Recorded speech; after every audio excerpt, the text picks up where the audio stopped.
Perhaps as a reaction to the horrors of the Great War, the election of 1872 saw great gains for the anti-militarist parties, namely the isolationist Partida Boiarasca, pacifist Partida Conservator, and the socialist Partidul Social Democrat.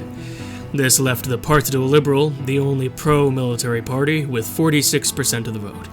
They formed a coalition with a series of minor parties to achieve a majority, but they had to rethink their governing and electoral strategies if they were to keep their long-held position as the ruling party. On the 9th of December 1877, French explorers discovered Tutankhamun's tomb, which brought prestige and honor to their nation for such a marvelous discovery. Curiously, the man who opened the tomb's long unbroken seal died of a mysterious disease upon returning to France. From that point forward, Egyptology ironically became known as the French science. In the 1881 election, the Partidul Liberal only achieved 46% of the vote, while the Partidul Social Democrat achieved 24%. It would seem that more and more people, despite prospering under liberal policies, were dissatisfied with the amount of progress that had been made and would like to see things change in a more radical fashion. As a result of their inability to properly perform in elections, the Partidul Conservator experienced a schism, with a new party called the Partidul Taransec representing the new conservative faction, which opposed free trade but supported the Orthodox Church, which was the opposite of the Partidul Conservator. In July, Romania entered into an alliance with Riga, much to the chagrin of England, which was trying to place them into their own sphere of influence.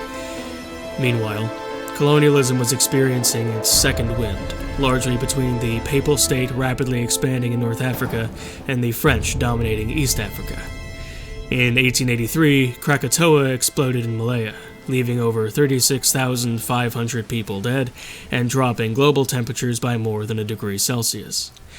Electricity was discovered by Romania in 1883, and electrical lighting was invented in August of that year. The industrial capacity of Romania essentially meant that the nation was set alight overnight. In June of 1885, the Papal State annexed Normandy from England after a short but fierce battle. In the elections of 1885, the Partidul Liberal was finally unseated from their rule, only attaining 37% of the vote. A coalition of the Partida Boiarasca, Partidul Conservator, and led by the Partidul Taransec, joined together to form a coalition government that got 43% of the vote overall. The government's policies were reformed to reflect the values of the coalition that now ran it.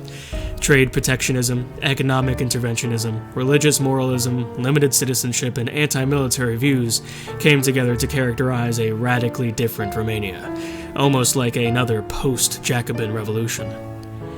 Meanwhile, on the 17th of September, 1886, communism was born in easterly Wallachia of all places, where a faction of particularly radical socialists founded the first Communist Party.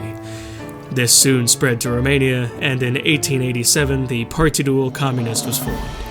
In 1888, meanwhile, England showed its weakness again when it lost Cornwall to France in a fast and decisive war. It turns out that England was in a great deal of economic turmoil due to failing crops, likely linked to the Krakatoa eruption, and as a result was having a fair bit of political unrest as well.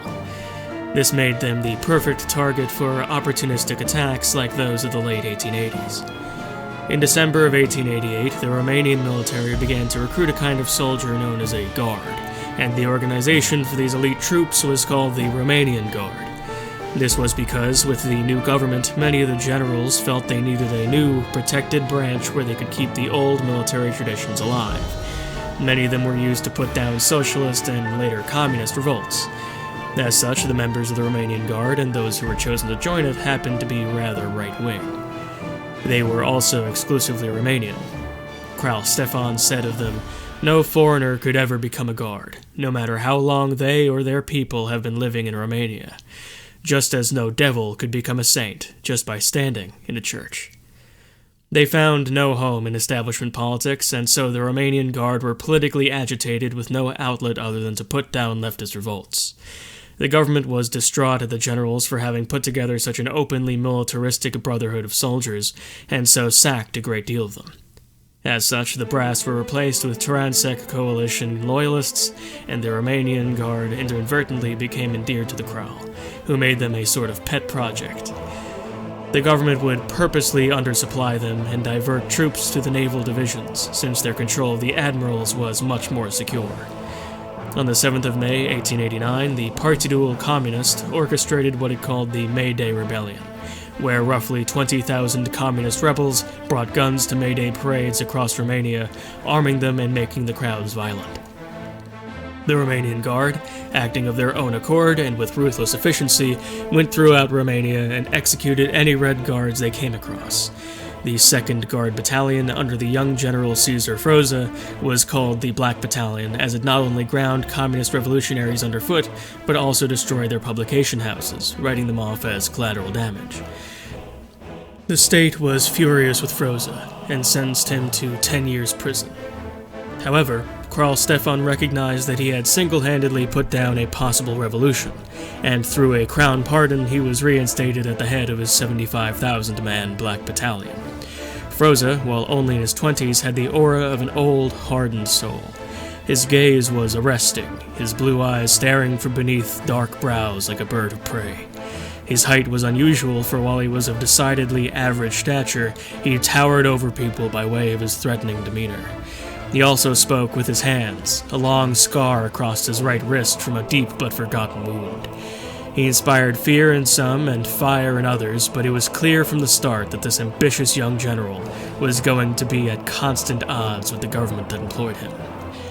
Meanwhile, the economic policies of the Taransec coalition were causing an economic downturn in Romania, causing them to slip further down in their ranking amongst the great powers. As a result of this, the Taransec coalition fractured apart as the three parties argued about how to deal with the issue, and the Partidul Liberal regained a scant majority of 38%. In 1892, revolutionary anarcho-liberalism was first pontificated in Ansbach, arguing for a simple night watchman state which preserves free state and enforces contracts, while interfering in no other part of the people's lives. The revolutionary anarcho-liberals sought to achieve such a state primarily through, as is their namesake, revolution, setting them apart from earlier anarcho-liberal parties. The Partida Radical formed to embody these ideals in Romanian politics. On April 6, 1894, Romania volunteered to host the first World's Fair in Târgu Jiu, a spectacle for all the world to see. On the 15th of July, 1896, Egypt was the first country to fall to communism.